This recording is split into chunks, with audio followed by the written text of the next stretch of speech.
Welcome to Success in Motion. Join us as we dive deep with top leaders, entrepreneurs, and professionals, uncovering strategies to grow, scale, and succeed.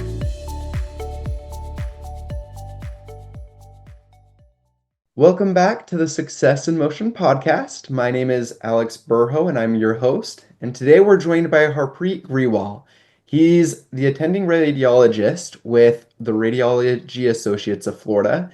And we're really excited to hear what he has learned on his success journey. So, Harpreet, thank you again so much for joining us today. Yeah, absolutely, Alex. Good to be with you. Perfect. So, Harpreet, can you go ahead and just give us a snapshot of what you're doing and what you're working on right now? Yeah, absolutely. So I am a attending radiologist at Radiology Associates of Florida. So from here, I'm going to backtrack a little bit about how you get to becoming a attending radiologist in the US, because particularly important in my case, because I started out as a radiologist from India, and then I got to the United States in 2016.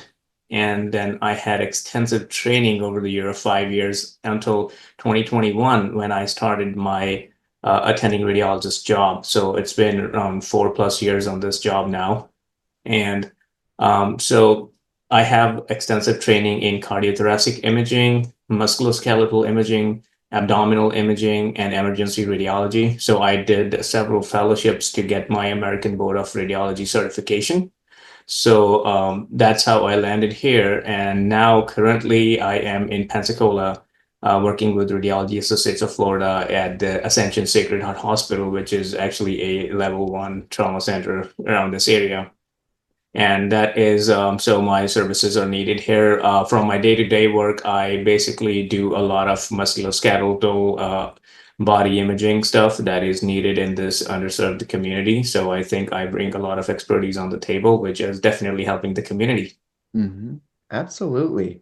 So, talk to us a little bit about that transition going from, being established in India to getting your license and being able to practice here. How was that for you? So it is a long journey. So there are multiple steps involved. You have to start out by writing your United States medical licensing examination, which is a 4-part exam.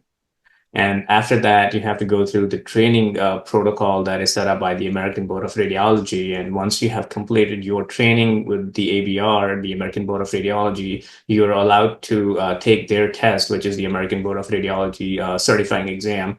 So you take that exam, and only then you become eligible to be ABR certified. And then you apply for your state medical license, which in my case is Florida.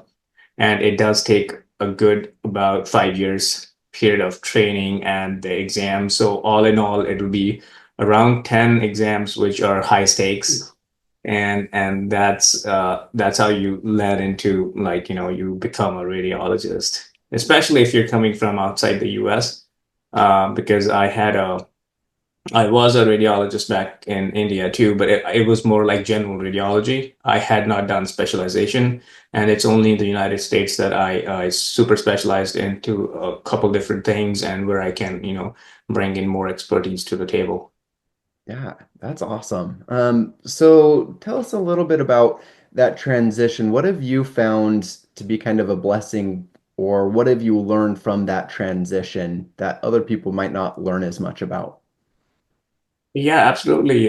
So coming to the US, I did a short-term rotation back in 2015. And that's when I realized that being a general radiologist, I think at some part I'm not doing complete justice to my patients.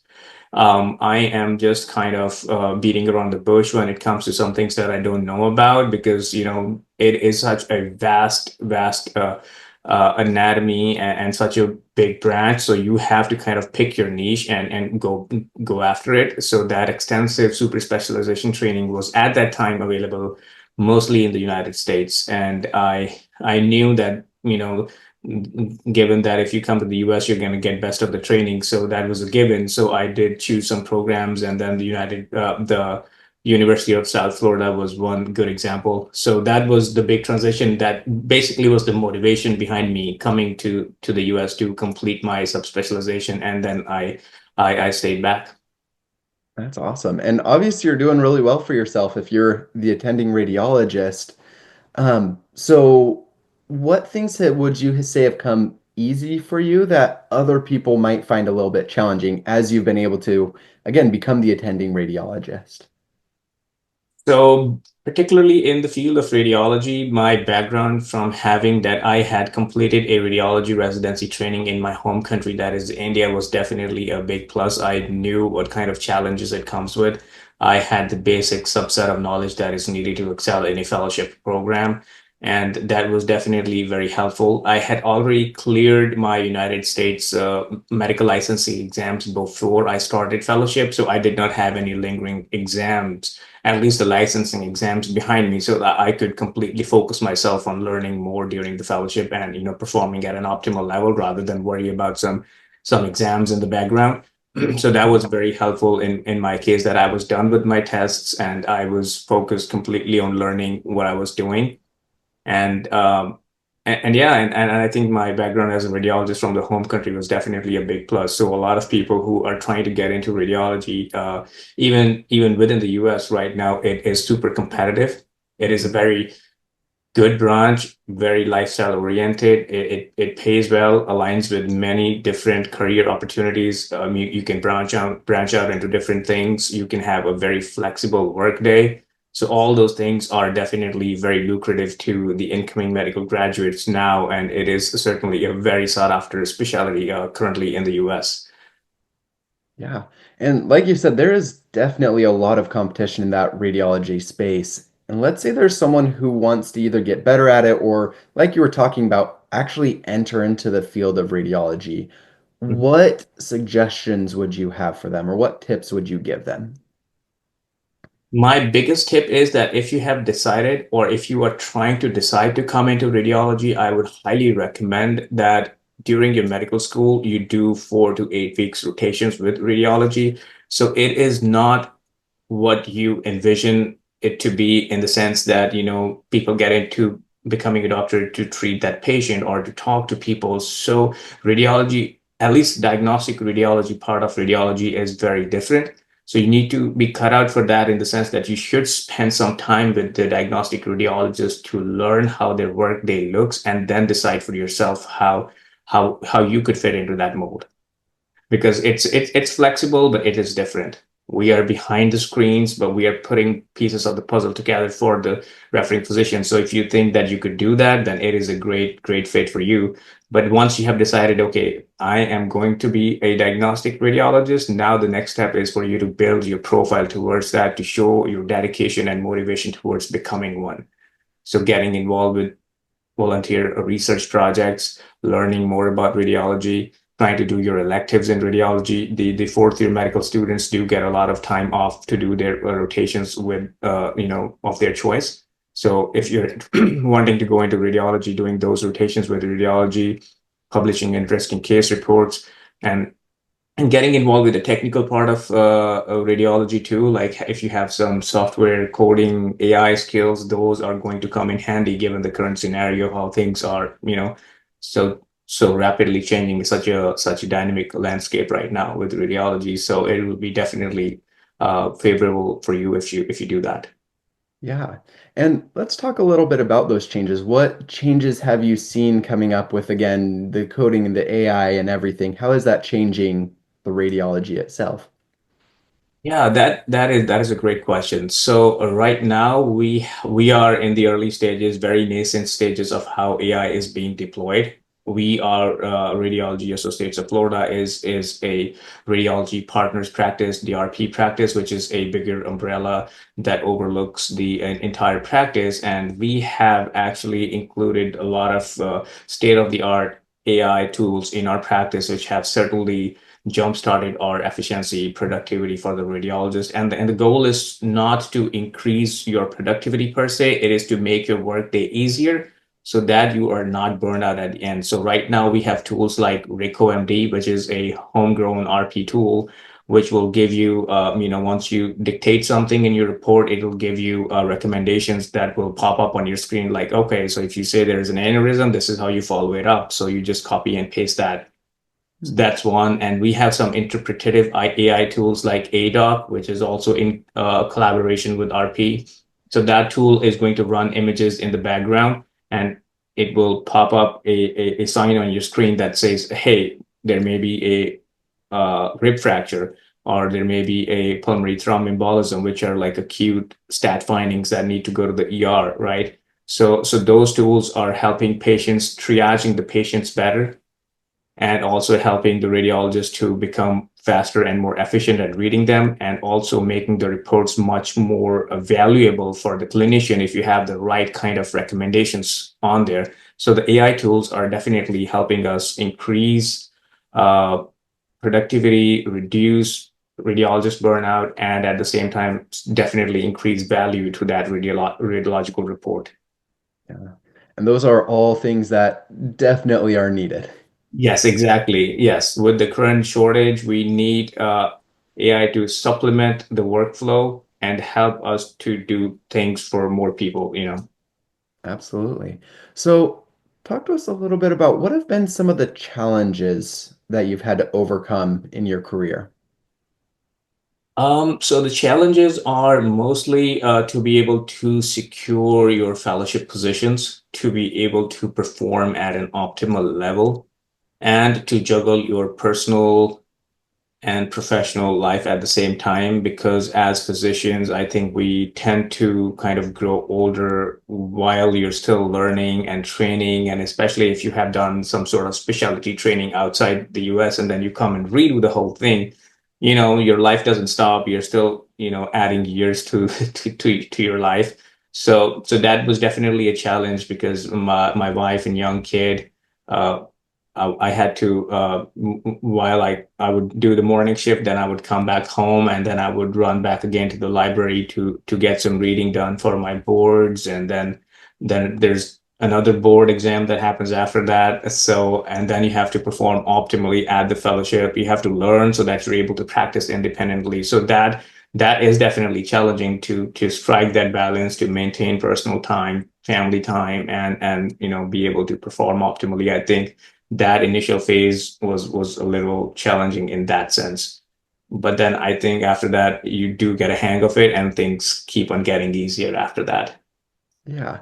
So, what lessons have been your main takeaways of how do you maintain that balance between that work and personal life? So I think to be efficient is a big goal. I think I read somewhere that if you are working past 5 o'clock or whatever your stipulated time is, that means from 8 to 5 you have not been efficient enough.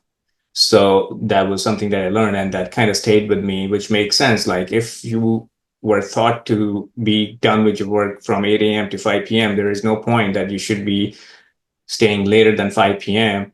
if you have been efficient and sincere about your workday. So you should be able to get it done if you know what you're doing, if you're good at it. If you're not, then improve, then make sure that you are getting done on the time. And then the rest of the time, you're not bringing work home and you get to spend. So I think the biggest lesson is to draw boundaries for me, and I don't want to bring my work home with me. And while I'm at my workspace, I should be in that zone where I'm getting everything done within that stipulated period of time, and then that's it. And then rest of the time is going to be my time, my family time. So I think drawing boundaries is the biggest lesson, I would say.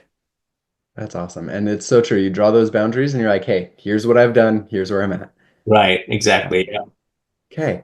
So, kind of going along with that, in addition to balancing work and family life, I know a lot of medical professionals are looking towards the future and retirement, and some of them have looked at how they can create either passive income to help enhance or replace their current active income as they look towards retirement.